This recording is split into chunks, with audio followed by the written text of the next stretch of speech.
Olá, queridas irmãs, queridos irmãos. Estamos iniciando mais um programa O Espírito da Letra, analisando a obra de André Luiz, o livro Libertação. Esse que está aqui, ó, vocês estão vendo as diversas capas, para que você se lembre. Eu tenho esse livro lá na minha estante. Nem sei qual que é o título, mas tem essas correntes, assim, tem essa nuvem. A gente é muito visual, né? A gente grava com mais facilidade as cores e as formas do que mesmo os textos. Por isso que nós estamos mostrando a você as diversas capas que o livro já teve. Mas o capítulo 5 está pegando fogo. Só que a gente teve que manter esse suspense, porque vamos fazê-lo em duas partes. Hoje é a segunda. André Luiz está apreciando o julgamento, aquilo que lá no capítulo anterior, no programa passado, nós estávamos vendo. Juízes falando aos que estavam ali como vítimas, entre aspas.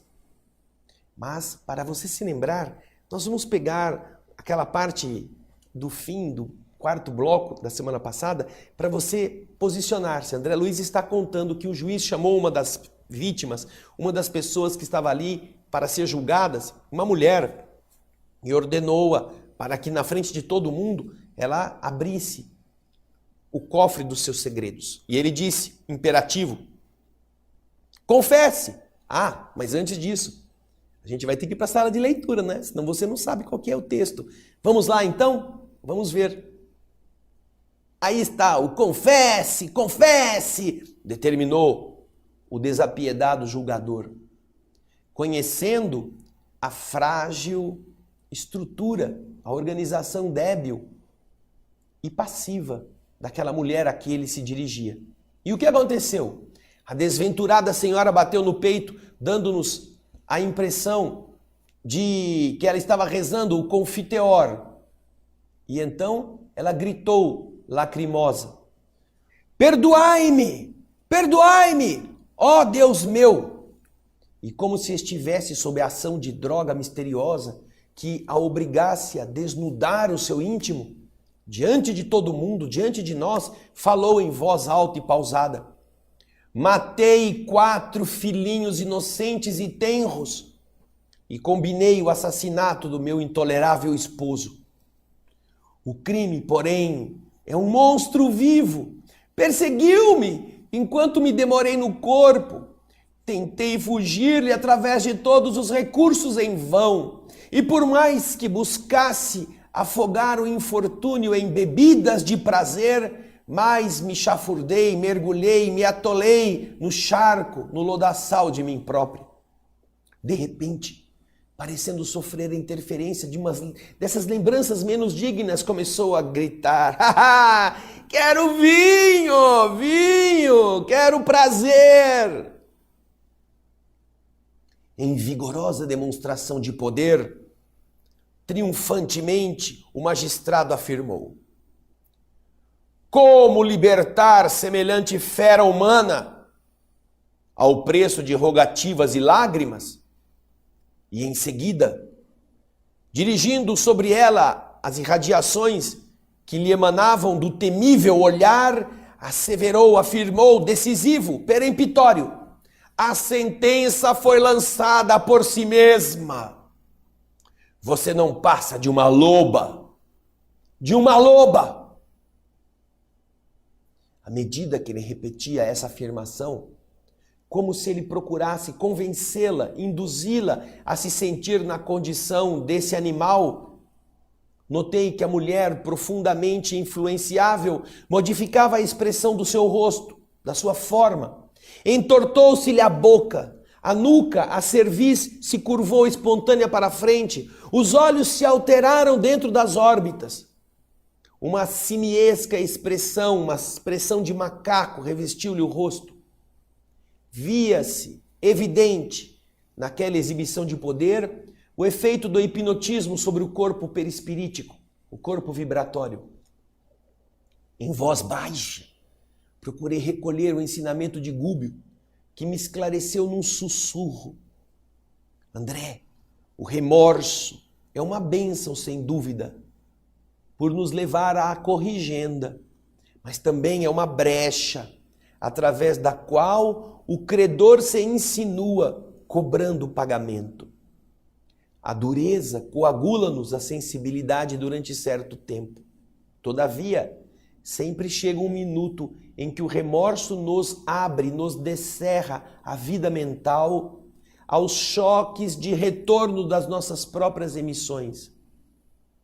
E acentuando de modo singular a voz quase imperceptível, acrescentou: temos aqui, André, a origem dos fenômenos de licantropia, que é a transformação em lobo, que são fenômenos inextricáveis, incompreensíveis ainda para a investigação dos médicos encarnados. Você se lembra de Nabucodonosor, o rei poderoso a que a Bíblia se refere? Então, o livro sagrado nos conta que ele viveu sentindo-se um animal durante 7 anos. Nabucodonosor ficou 7 anos se sentindo como um bicho. O hipnotismo é tão velho quanto o mundo e é recurso empregado pelos bons e pelos maus, tomando-se por base, acima de tudo, os elementos plásticos do perispírito.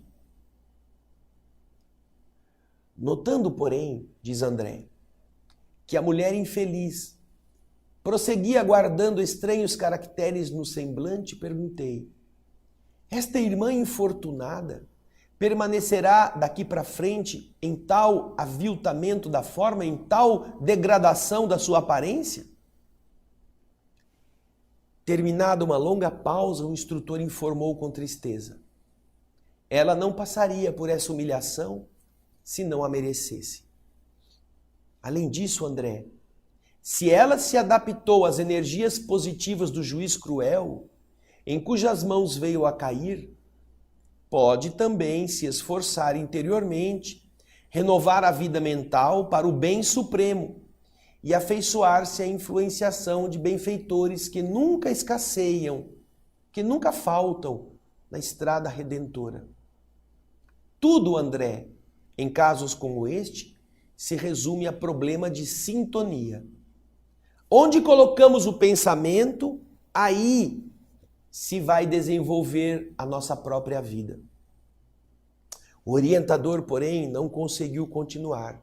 Mas nós queremos que você veja no projeto Imagem aí a cena que nós já colocamos no programa anterior e que vamos colocar agora. O ambiente, os magistrados. Vejam só.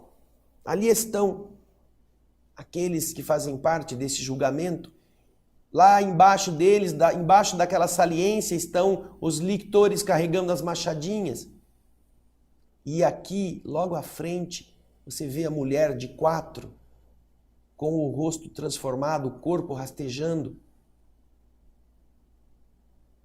mostrando a influência da ação verbal na mente culpada.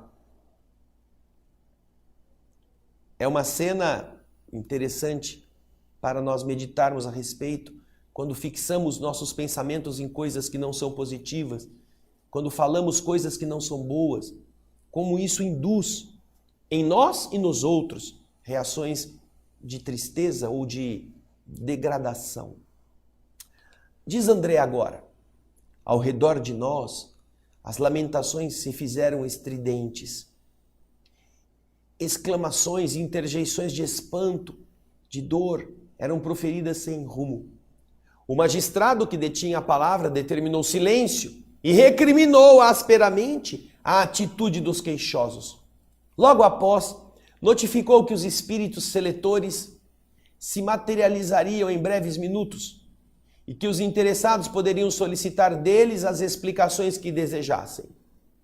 Simultaneamente ergueu as mãos em uma mímica reverencial e, fazendo-nos sentir que presidia ao estranho cenáculo, fez uma invocação em alta voz, denunciando nos gestos a condição de um respeitável hierofante, um sacerdote em grande solenidade.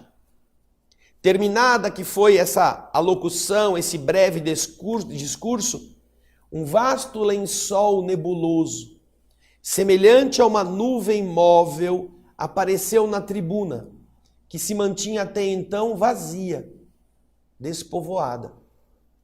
E pouco a pouco, diante de nossos olhos assombrados, 3 entidades tomaram forma perfeitamente humana, apresentando uma delas, a que no porte guardava a maior autoridade hierárquica, um pequeno instrumento cristalino nas mãos. Trajavam túnicas de curiosa e indefinível substância em amarelo vivo e revestiam-se de halo afogueado, não brilhante. Essa auréola, mais acentuadamente viva em volta da cabeça, desferia radiações perturbadoras que recordavam a esbraseada expressão do ferro incandescente. Ambos os acólitos, os auxiliares dessa personalidade central do trio, tomaram folhas de apontamento num cofre vizinho e, ladeando aquela principal, desceram até nós em silêncio. Inesperada quietação tomou a turba antes agitada. Agora, estes que vieram de algum outro lugar iriam fazer uma seleção, como disse o juiz, uma seleção das vibrações e poderiam ouvir as queixas, explicando o porquê dos motivos. Puxa, agora nós vamos fazer um intervalo rápido para a coisa não perder a emoção e daqui a pouquinho vamos continuar ouvindo o que André Luiz vai explicar para a gente a respeito dessa cerimônia. Eu espero você.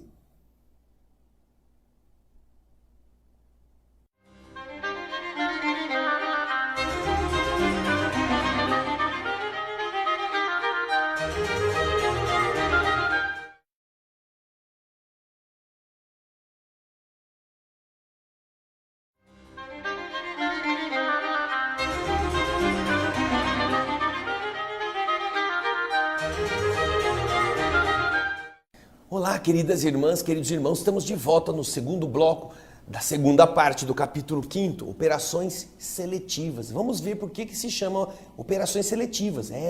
3 entidades se materializam, sendo uma principal e 2 acólitos, 2 ajudantes. Esses 2 ajudantes descem e vão pegar num cofre papel e lápis, caneta, sei lá, o que é que eles usam lá naquele ambiente.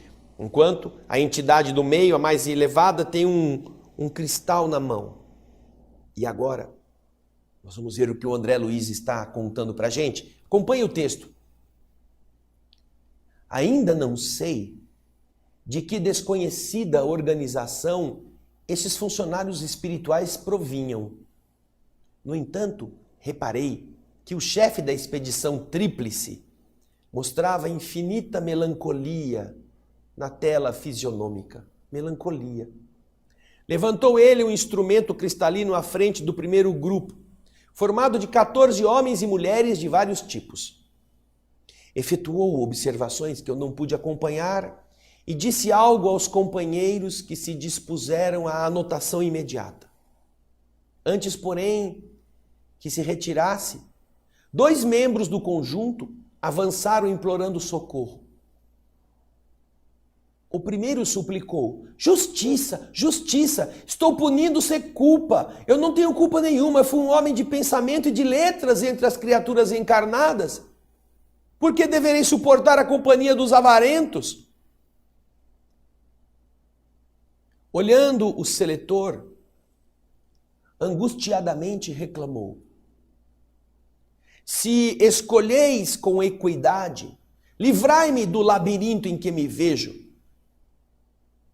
Não havia terminado, e o segundo que estava com ele nesse grupo interferiu ajuntando: magistrado venerável, por quem sois?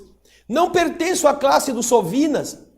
Prenderam-me a seres sórdidos, repugnantes e desprezíveis. Minha vida transcorreu entre livros, não entre moedas. A ciência fascinou-me, os estudos eram meu tema predileto. Pode assim o intelectual equiparar-se ao usurário? O dirigente, aquela entidade que estava selecionando, mostrou reservada piedade no semblante calmo e elucidou firme: vocês clamam em vão, porque desagradável vibração de egoísmo cristalizante vos caracteriza a todos. Que fizestes do tesouro cultural recebido? O vosso tom vibratório demonstra avareza sarcástica. O homem que ajunta letras e livros, teorias e valores científicos, sem distribuí-los a benefício dos outros, é irmão infortunado daquele que amontoa moedas e apólices, títulos e objetos preciosos sem ajudar a ninguém. O mesmo prato lhe serve na balança da vida, disse o homem, o espírito. Por amor de Deus, suplicou um dos circunstantes comovedoramente. E aquele que estava aplicando a seleção disse: esta casa é de justiça, em nome do governo do mundo. Veja só a resposta. Sem se alterar na sua emoção. Estamos aplicando a justiça em nome do governo do mundo, não em nome de Deus. Governo do mundo. É impassível, embora visivelmente amargurado, pôs-se em marcha. Continuou fazendo o seu serviço. Auscultava, examinava uma formação agora de 8 pessoas. Todavia, enquanto se comunicava com os assessores acerca das observações recolhidas, um cavalheiro de faces macilentas, de faces pálidas, salientou-se do grupo e exclamou, mostrando enorme fúria: que ocorre neste recinto misterioso? Estou entre caluniadores confessos quando desempenhei o papel de homem honrado. Criei numerosa família, nunca traí as obrigações sociais, fui correto e digno e, não obstante, aposentado desde cedo, cumpri todos os deveres que o mundo me assinalou. E com um acento raivoso, acrescentava aflito: quem me acusa? Quem me acusa? O selecionador explicou serenamente: a condenação transparece de vós mesmos. Caluniastes vosso próprio corpo, inventando para ele impedimentos e enfermidades que só existiam na vossa imaginação. Imaginação esta que estava interessada na fuga do trabalho benéfico e salvador. Debitaste aos órgãos robustos deficiências e moléstias deploráveis, tão somente no propósito de conquistardes repouso prematuro.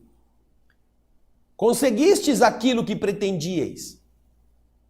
Envolvestes amigos, subornastes consciências delituosas e obtivestes o descanso remunerado, a aposentadoria, durante 40 anos de experiência terrestre, em que outra atitude você não desenvolveu senão dormir e conversar sem proveito.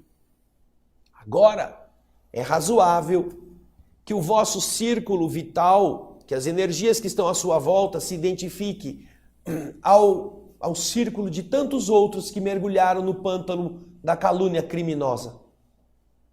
Você mentiu, você quis vantagens materiais que não merecia, você fez o seu corpo parecer doente para se aposentar sem trabalhar e ganhar dinheiro fácil, e você não aproveitou o tempo, a não ser em conversações ociosas e inúteis. Você fez outros pagarem também o mesmo preço, subornou, corrompeu. E diante dessa acusação, diz André Luiz, o infeliz não teve forças para responder. Submeteu-se em lágrimas à argumentação que ouvia e retomou o lugar que lhe competia no grupo de 8, dos 8 caluniadores que ali estavam. Vocês podem observar que se trata de uma avaliação vibratória. Eles não estão voltando aos ambientes do passado. O aparelho demonstra que aquele grupo tem as mesmas inclinações energéticas. E neste caso, não é que o homem tivesse apenas sido um falador, um falastrão. Não, ele caluniou o próprio corpo, ele fez o corpo dele parecer uma organização doente, para que ele não tivesse que trabalhar, para que ele se encostasse. Gente, diariamente o que nós vemos no mundo como o nosso é gente querendo ganhar sem trabalhar. Quando a idade chega, é justo que a pessoa tenha o descanso que ela fez por merecer. Mas o que nós observamos é que há um sistema que se tenta ludibriar, seja por corrupção, seja por falsa atribuição de doença, de pessoas saudáveis que não precisam de encostar-se nas nossas estruturas de previdência e que estão sonhando em não fazer nada e ganhar o dinheiro que deveria estar pagando os velhos que já trabalharam. A adulteração destes valores leva o indivíduo a esse estado em que está este homem, que pegou 40 anos sem pagar, sem fazer nada, e ao invés de utilizar isto, que é uma chance para fazer boas coisas, para aproveitar o tempo, para construir um mundo diferente, mesmo que ele estivesse injuriando a lei, injuriando a ordem, com um aproveitamento equivocado, ele ainda assim estaria fazendo algo de bom se tivesse posto este tempo a serviço de uma mudança social positiva. Mas não. Os que estão usurpando os cofres públicos na Previdência, que não merecem, que não teriam o direito, mas estão ali mamando um leite que está fazendo falta para os que merecem, os que têm fome, são responsáveis deste tipo. São pessoas que furtam, são ladrões, que carregam o estigma na consciência de terem feito o que não precisam. E então vivem pendurados nos empregos, alegando doenças musculares, fazendo outros exames para justamente terem uma autorização para continuarem sem fazer o que podem fazer, buscando uma aposentadoria prematura. Uma aposentadoria que não é apenas não trabalhar naquele órgão, naquela função, é matarem a saúde mental, estarem vivos com um corpo, mas mortos nas realizações do espírito. Estes estão recebendo aquilo que estavam buscando.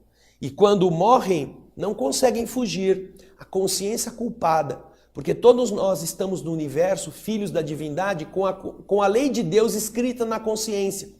Tudo que não é nosso, tudo que nós conseguimos de forma equivocada, de forma ilícita, que nós não trabalhamos para ter, salários exorbitantes que nós não merecíamos porque nossas funções não correspondiam ao que ganhavam, tudo isto é peso na consciência.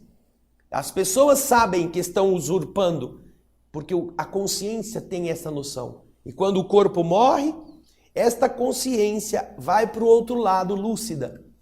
E então o homem teve que calar a boca, depois que o avaliador diz a ele por que ele está ali. Você foi um sanguessuga da vida. Você caluniou a saúde, caluniou o tempo, você é um aproveitador. Não reclame. Você está onde a sua vibração te colocou, não onde nós colocamos você. Você está aqui porque você se fez este ser. Aí, diante de tanta evidência, o cara enfiou a violinha dele no saco, né? Falei, deixa eu ficar quieto aqui porque o homem sabe mesmo. Então, chorou. E aí chorar não resolve, não é? Chorar não é a hora de chorar. É a hora de pensar em como sair dessa condição. Mas o próximo bloco vai trazer coisas mais interessantes. Vamos fazer um pequeno intervalo, daqui a pouco a gente volta.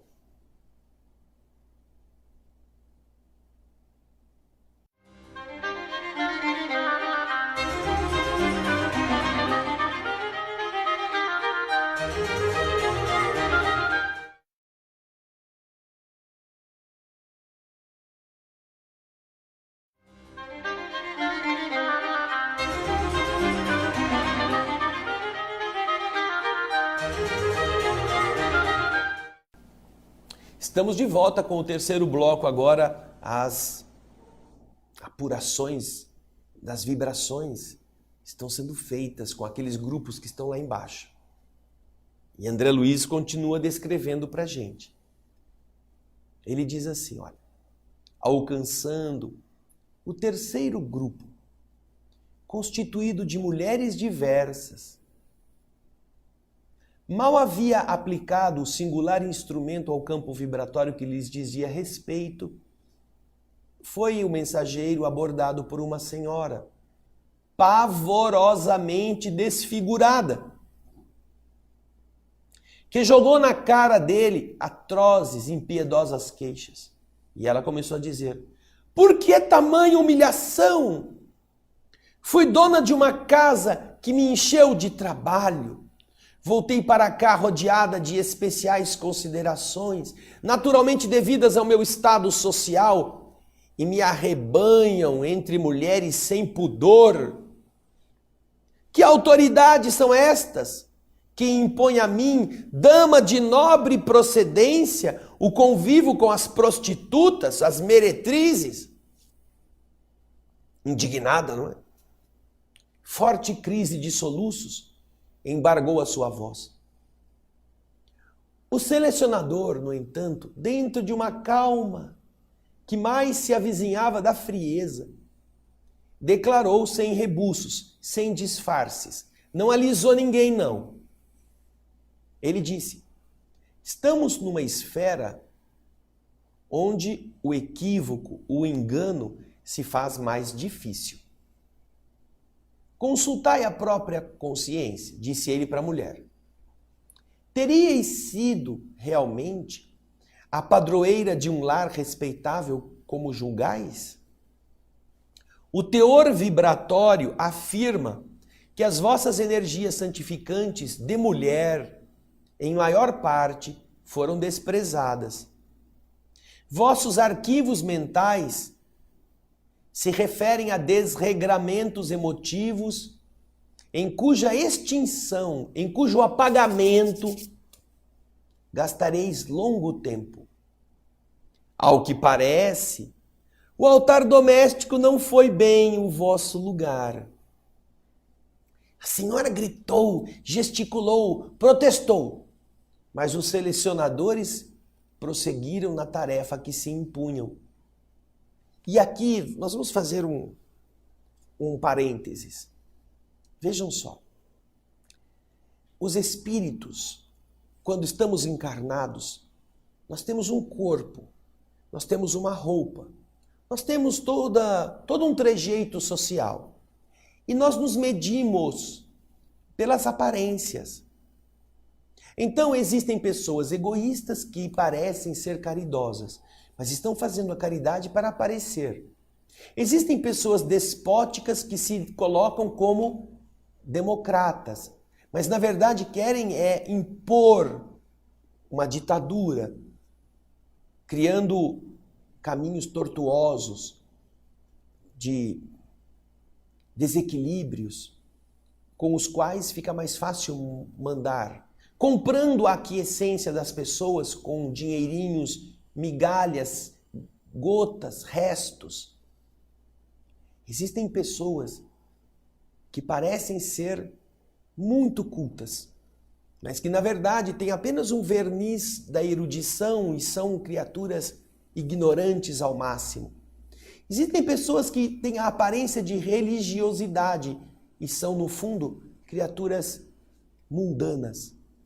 Mas isso tudo na Terra não parece. Não parece. Por quê? Porque nós temos a roupinha bonita, o penteado, a maquiagem, a cirurgia plástica. O que acontece com uma pessoa que tem um aleijume? Uma pessoa que tem uma perna mais curta do que a outra, que tem um braço defeituoso, ou por um acidente ou porque nasceu assim. O que acontece com ela? Ela não tem como esconder essa debilidade. E muitas vezes, porque manca ou porque falta um membro, as pessoas olham para ela assim com uma cara meio... Ai, esse daí é aleijado. Olha, tá faltando uma perna. Olha só, tem um dedo a menos. Então, essa visão, no mundo de prova e expiação atrasado como é o nosso, vai sectarizando, vai pondo as pessoas à parte. Elas são tratadas com certo desdém, elas não são vistas com normalidade, porque o corpo físico denuncia e não tem como esconder isto. Então as pessoas na Terra usam artifícios para disfarçar aquele problema. Uma pessoa que teve que amputar um pedaço da perna, usa uma perna mecânica, põe uma calça comprida e ninguém vai perceber que ela dá uma coxeadinha, mas ninguém acha que ela é uma pessoa que está faltando uma perna. Alguém que tem algum outro problema de saúde pode fazer uma cirurgia plástica para criar uma forma de disfarçar o problema. E então as pessoas vão tolerá-la. Mas no plano espiritual, nossa postura está denunciada claramente pelas vibrações que nós temos, nosso pensamento. Então, perdido o corpo físico, que é como que uma carapaça rígida, que não deixa que a nossa maldade apareça, que o nosso interesse escuso se denuncie, que a nossa maneira leviana de ser seja conhecida pelos outros, porque o mentiroso fala mentira com a cara deslavada de que está falando a verdade. Ele até diz, eu juro pela alma da minha mãe, pelos meus filhinhos mortos atrás da porta, eu juro por Deus, imagina. É um mentiroso, é um cínico, mas aquela aparência de boa pessoa engana. Mas no plano espiritual não é assim.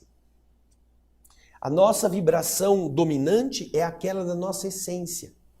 Então o mentiroso, ele é mentiroso enquanto ele está no corpo.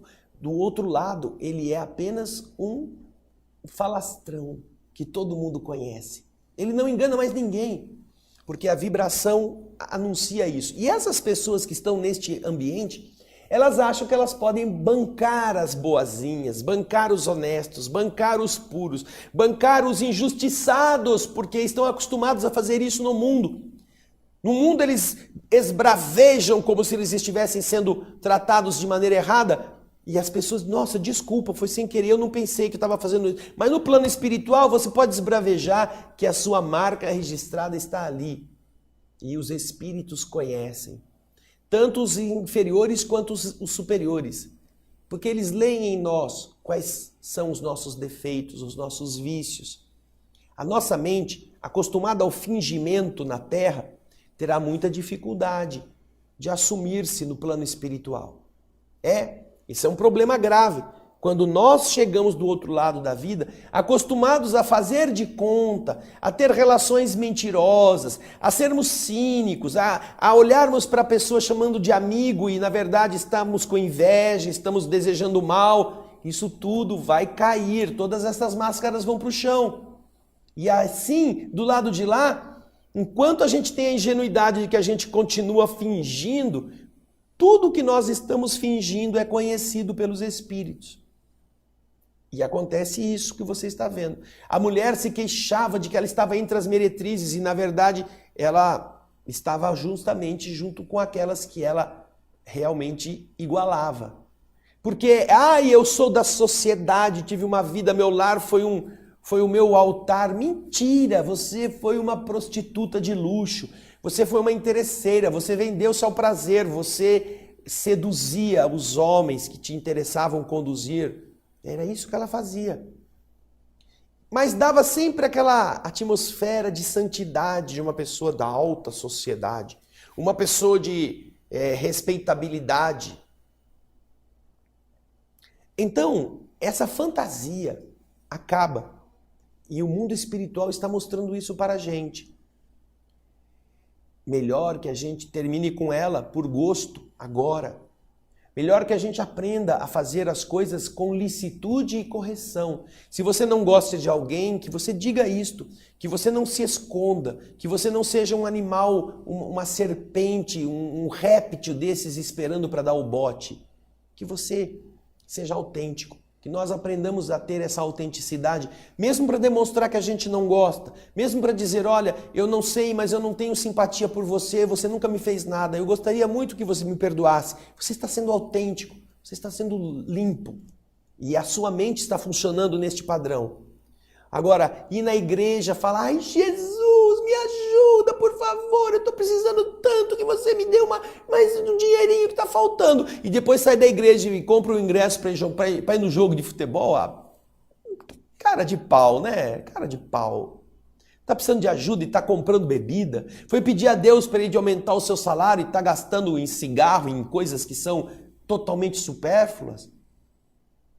Me parece aquela história do sujeito que foi roubar lá, comprar muamba no Paraguai, como muitos fazem, e então na volta fazem uma oração no ônibus. Ai, Jesus, protege a nossa vida. Não é para não acontecer acidente, não é para não acontecer uma tragédia e todo mundo morrer. Ai, Senhor, protege o nosso esforço. Deixa que a gente chegue ao nosso destino sem nenhuma fiscalização, pegar a gente no caminho. E se pegar, que o fiscal aceite uma propina bem baixinha. Eu já vi gente rezando isso no ônibus. Imagina que absurdo. Você quer que a sua ilegalidade seja premiada. E se por acaso algum fiscal parar o ônibus e pegar toda a muamba, que ele aceite ser corrompido por um valor bem baixinho. Puxa vida. Imagina do lado de lá como os espíritos têm que aguentar esses absurdos mentais que as pessoas acham que são santificados pela prece. Sentimentos ruins vestidos de Pai Nosso. Puxa, é isso que está acontecendo. E no próximo bloco, o último do nosso capítulo 5º, nós vamos ver o desenrolar desta trajetória tão rica de ensinamentos que André Luiz nos está apresentando. Mas isso é daqui a pouquinho, no próximo bloco.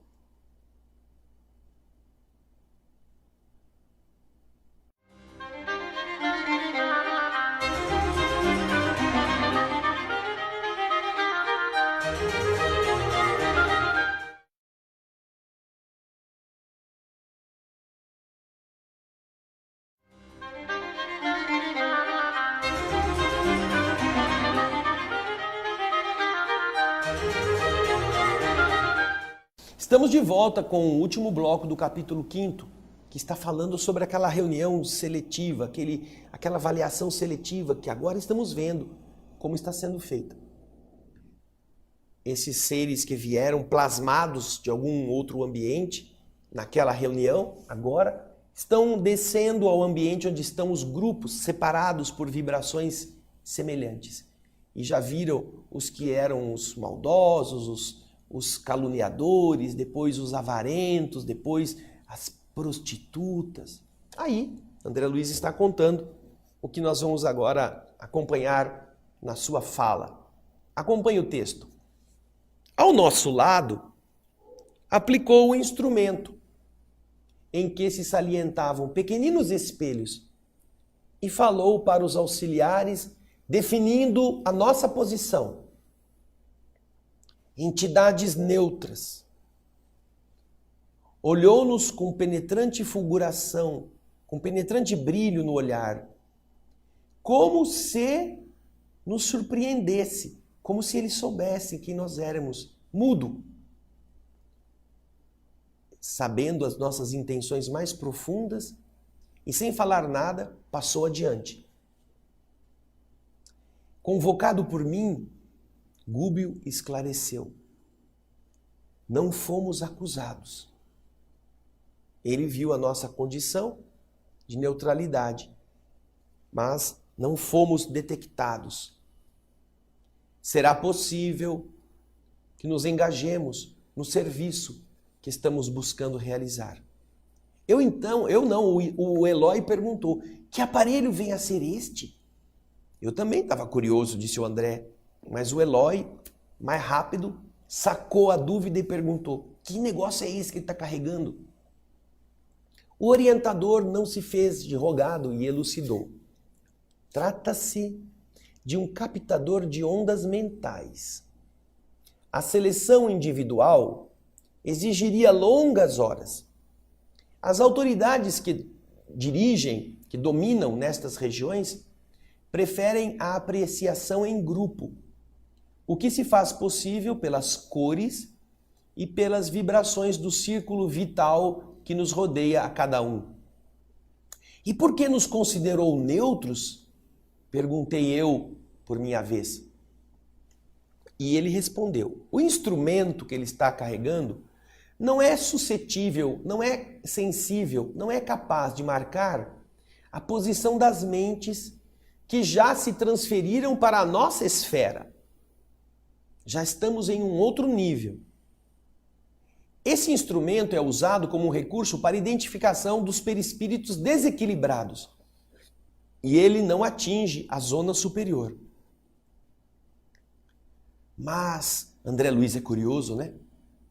Por que se fala nesta casa em nome do governo do mundo? Governo do mundo. 2 ou 3 vezes eles citam essa expressão. Quando fala, ai meu Deus, tenha piedade de nós. A resposta, nós estamos aqui fazendo a justiça em nome do governo do mundo. Quem é esse governo do mundo? O instrutor endereçou o expressivo gesto e acrescentou, André, não se esqueça de que nos encontramos num plano de matéria algum tanto densa e não nos círculos de gloriosa santidade. Não esqueça a palavra evolução e recorde que os maiores crimes das civilizações terrestres foram cometidos em nome da divindade. Quanta vez no corpo físico notamos sentenças cruéis emitidas por espíritos ignorantes em nome de Deus? Governo do mundo. Eles utilizam o nome de governo como se houvesse uma estrutura, como se houvesse alguma coisa que governasse mesmo as pessoas. Mas mais do que isto, nós poderíamos pensar também numa outra coisa. Existem espíritos que acham que são donos do mundo, espíritos atrasados, apesar de inteligentes, que organizam esses sistemas, que organizam estas paragens, que fazem com que essas vibrações atrasadas se perpetuem na mente dos seus servos e súditos. Governo do mundo. Também poderíamos interpretar dessa forma. Espíritos ignorantes que fazem aquilo que acham para manter os seus domínios, dizendo-se que são enviados por Deus, foi Deus que os colocou ali, eles são emissários do Senhor. Então, naturalmente, não ousam tocar no nome de Deus, preferem falar em nome do governo do mundo. E nós vimos desde o começo que André Luiz explica que estas entidades estão submetidas, inclusive Gregório, à autoridade de outros espíritos mais elevados em termos de maldade, que acham que são os que governam essas regiões trevosas. Daí entendermos que talvez sejam estes os que se dizem governantes do mundo. Aí André Luiz fala, olha, pouco a pouco a cerimônia terminou com a mesma imponência de culto externo com a qual havia se iniciado. E sob a vigilância das sentinelas, voltamos ao ponto de origem.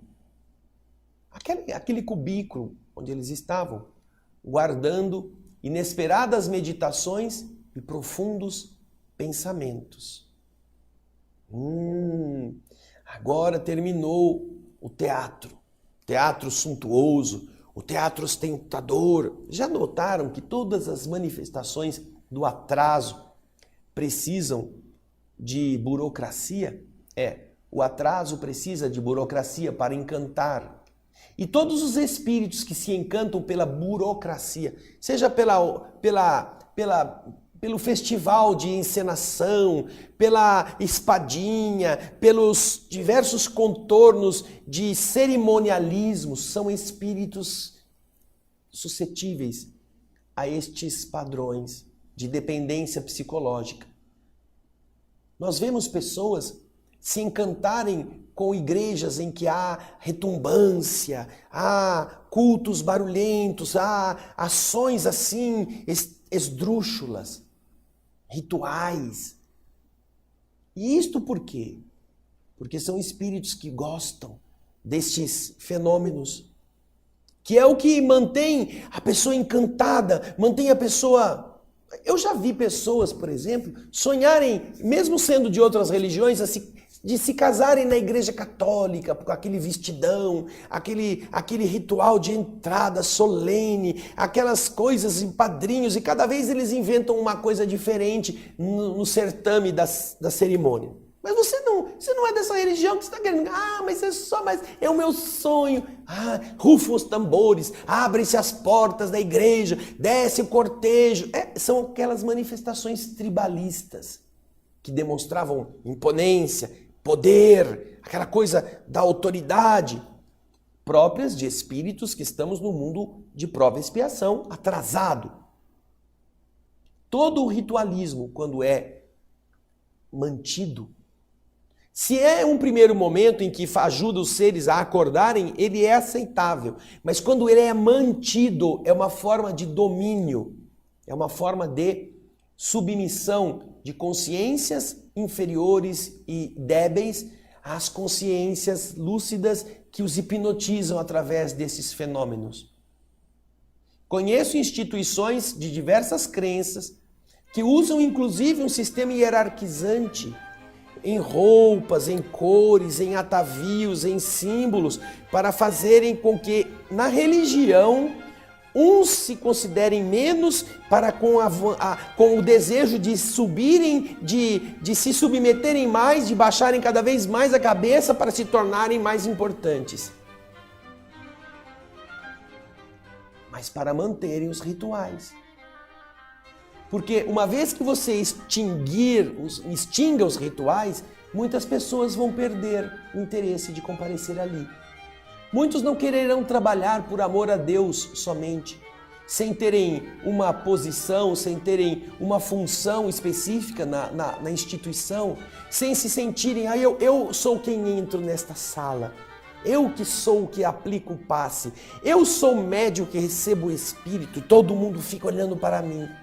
Esse é um exercício de poder, esse é um exercício de vaidade, esse é um exercício de inferioridade moral, que é compreensível num mundo como o nosso, mas que é exatamente o que nós vemos nestes ambientes primitivos, logo nos umbrais próximos da Terra, em que estes seres, acostumados ao ritual, aquela sédia gestatória, aquela cadeira erguida, eu estou sentado sobre ela, imagina, importância, cerimônia, rufar de tambores, música estridente, fumaça. Então fica todo mundo, lá o negócio é sério, o negócio é pesado, eles fazem um trabalho forte. Achar que o amor divino precisa destas coisas é iludir-se, não é mesmo? Então, no próximo capítulo, capítulo 6, nós vamos começar a ver as observações de André Luiz e novidades a respeito. Mas isso vai ser semana que vem. Muito obrigado pelo seu carinho. Vai lendo o livro, porque tem muita coisa. Nós já estamos no capítulo 6, hein? Vamos começar semana que vem. Nós agradecemos muito as manifestações de apreço, os e-mails, os comentários em nosso vídeo. Dá o seu joinha, coloque o seu positivo, inscreva-se no nosso canal. Faça você também esse esforço dos espíritos chegar a mais pessoas. Compartilhe os nossos vídeos. Envie-os através das suas redes sociais para que mais pessoas possam estudar isto que é uma libertação da nossa ignorância. Eu espero você no nosso próximo programa. Muita paz!